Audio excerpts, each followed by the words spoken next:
لە عێراق ئەوەی دەگوزارێ کارەساتە لەوانەیە بەرەو قەیرانێک و شتێکی زۆر قۆڵیش بڕوە وڵاتانی دەوروبەریش کە ئەو شتیانەوێ لەوانەیە دەستی تێوەردن. ئێستا بۆ نمونە موقتەدا سەدر دەنگێکی زۆری هێنا جەماعەتەکانی کە ئەولایەنە دینیەکان کە زەرمەند بوون پێیان قوبوڵ نییە ئەڵێ ئێمە بەرەو تەوافەقە ڕووین ئەوەش کەواتە دەنگدان و دیموکراتی یعنی چی وانە ئێستا سەدری شەڵێ من لەگەڵ ئەوانە گەندەڵن ئەوانە دزن لەگەڵیانە دانانیشم من ئەوە بە شتێکی جوانی ێزانم و هیوادارم نەکەر ئەوان هەج لایەنێک دەنگ بێنێ ئەوە مافی خۆیەتی کە لایەنی حکم کا لە پەرلەمان و زۆرینەی بۆ ئەوان بێ. هەرێمی کوردستان بەشێکە لە عێراق بۆ نمونە لەلایەن دستورەوە کە لایەنێکی وەکو شیعە لە بینیانە ئەو کێشەیە بێ کاریگەری زۆری هەیە. ئێستا بۆ نمونە بودجە لە عێراق هینە 1/12 حسابیەکەن حکوومەت کاربەڕێکەرە لە هەرێمی کوردستانەوە 6 ساڵە پەرلەمان نییە بودجە نییە لە عێراق کە نەبێت کاریگەری زۆری هەیە لەلایەن ئابووریە و لەلایەن ڕامیاریە و لەلایەن شتی دیکەوە چۆن نیەتی کاریگەری گەورەی هەیە و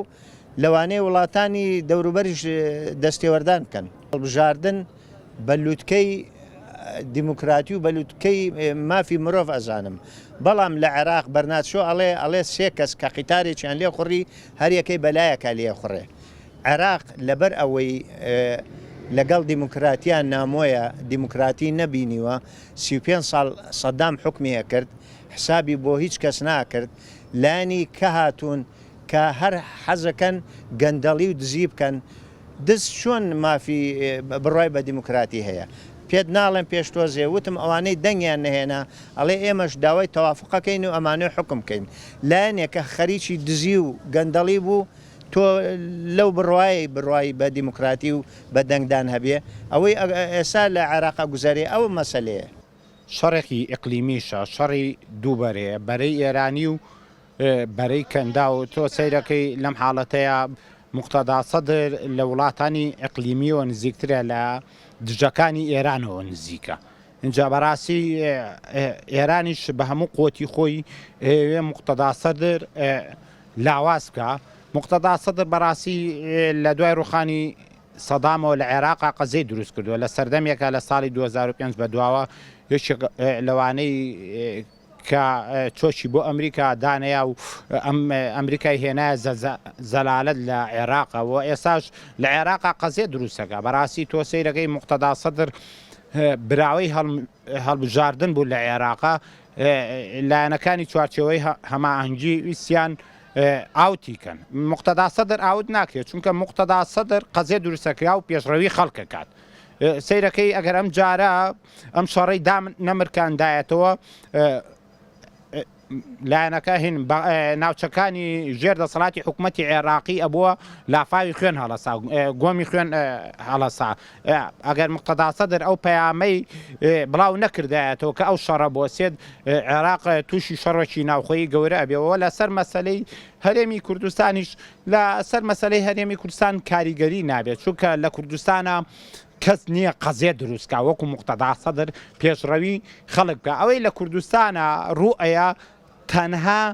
بەیاننامە بڵاوکردنەوە و وتارە چونکە لە کوردستانە ئێستا خەڵکی کوردستان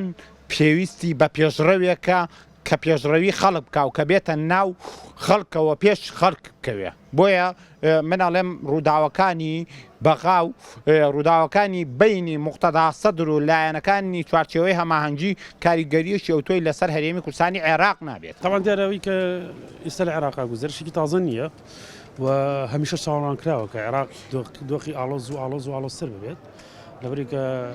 لەوەتەی دەوڵەتی عێراق دامەزراوە بە دیاریکرد لە ساڵی 1920 تاوەکو ئێستا ئەوە سەدەیەک تێ پەڕێ عێراق بە حکمی هەڵکەوتەی جوگرافیەکەی و بە حکومیکە لە شەرقی ئەوسەدا و خاوەنی کۆمەڵە دراوسی پڕ لە کێشەیە و خۆشی کۆمەڵێک پێکاتی جیاوازی تایە کۆمەڵێک عقلەتی جیاوازی تایە بۆیە زۆر واردە یعنی ئەم ڕووداوانە ڕوو بدەن عێراق وڵاتێکە هەمیشە بە خوێن کەوتۆتە سەر پێ و بە خوێن هادئ بۆتەوانەیە مێژووی عێراق مێژوویکی خوێناویە شتێکی تازە نییە خۆی لە سیاسەتە سێ جۆر هێزەیە هارد باور لەگەڵ سمارت باور لەگەڵ سۆفت باور عراق هەمیشە بە هارد باور بە قورس بەهێزی قورس ململانەکانی یەکلایی کردوتوانێت ئێمە زەمانێکمان بینی کە زەمانێکی کەم بوو هەڵبەتەش لە دوای ڕوخانی ڕژێمی سەدام کاتێکە جەنابی مام جەلال سەرۆکایەتی کۆماری عراقی گرتە دەست ئەو زەمانێک لە ناوبنین زەمانی سۆفت پاوەرەکە یا سمارت پاوەرەکە زەمانێکی هێزی زیرەک و هێزی نەرم بوو بەڵام لە دوای ئەویش بۆ لەبەری خودی کەسایەتی سیاسیەکەی وەک مام جەلال عێراقی ڕاگرت بوو بەڵامیتر هەم لە پێش و هەم لە دوای ئەوش عێراق هەمیشە وڵاتێکی پڕکێشە و پڕململانی و ئاڵۆزی بووە ئێستا ژەوەی کە ئەگوزارێ احتیاجی ململانەی هێزە سیاسیەکانە و ئەسڵەن ململانی هێزە سیاسیەکانیش نییە کە بڵێم ململانی هێزە بازرگانەکانە چونکە ئەمانە کۆمەڵە تیجارەتە یعنی ئیکەن بۆیە بەڕای من دۆخی عێراق هەمیشە هەروە ئەبێت ئەوتیان وەکە کابرای لێ ئەوتیان لە ساڵی هەفتاکانە وتی با دۆخ باش بێ هاوسەرگیریەکەم بەڵام گەیشتە ساڵی 2022 کابرا هاوسەرگیری نەکرد چکە دۆخ هەرو خۆی بوو ئەم قسەی بۆ عێراقیش ڕاستە ئەمێنێت تۆ تا چەندە ئەم دۆخی عێراق ڕەبتی بە هەرێمی کوردستانی هەڵبەت عێراقیش و هەرێمی کوردستانیش دوانەیەکی گرێدراون پێکەوە بەڕاستی بەم هاژوهوژەی فەیسبوک و سۆشیال میدیا و ڕاگەاندن نابێت کاڵەیەک مەسەن زۆر جار مزایەتی نەتەوایەتی و مزایەتی کوردبوون ئەکەن بەسەر ئەم خەڵقیان نەخێر لە پێشەمۆشتێکی پێوترێت سیاست پێوترێ بازرگانی پێ ئەوترێ ململانی دەسەڵات گەیشتن بە دەسەڵات ئەوە تا دوێنێ پێرێ ئەمە دوێنێ بوو پێم وابێ چوارچێوەیە مانگی هاتوونەتە هەولێر لەگەڵ قیادی کوردیا یەکتریان بینیەوە بۆی کە سەر لە نوێ مامەڵی سیاست بکەنەوانێ و ئەم لە ماوەی ڕابردووە بەر لەوەی کە خۆپشاندانەکان بگرێ قیادی کوردی بەنیاز بنیۆنەر بنێرێتە بەغا بۆی دەست پێش خەریک نوێ بوو بارحاڵ ئەوەی کە لە عێراقا گوزارێت طبیعی ڕاستە خۆ کاریگە لەسەر هەرێمی کوردستانی هەم لە ڕووی ئابووریەوە هەم لە ڕووی سیاستەوە هەم لە ڕووی بازرگانیەوە چونکە ئێمە چەند